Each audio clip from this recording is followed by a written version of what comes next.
WhatsApp introduced a number of features in 2022 to make the user experience better. One of them is the View Once feature.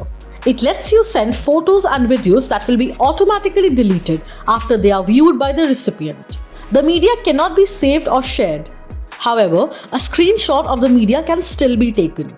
Photos or videos sent using View Once feature will also have end-to-end encryption, just like the other messages. Here is how to use it. Update WhatsApp to its latest version. Open the chat of the person you want to send the media to. Add the photo or video you want to send.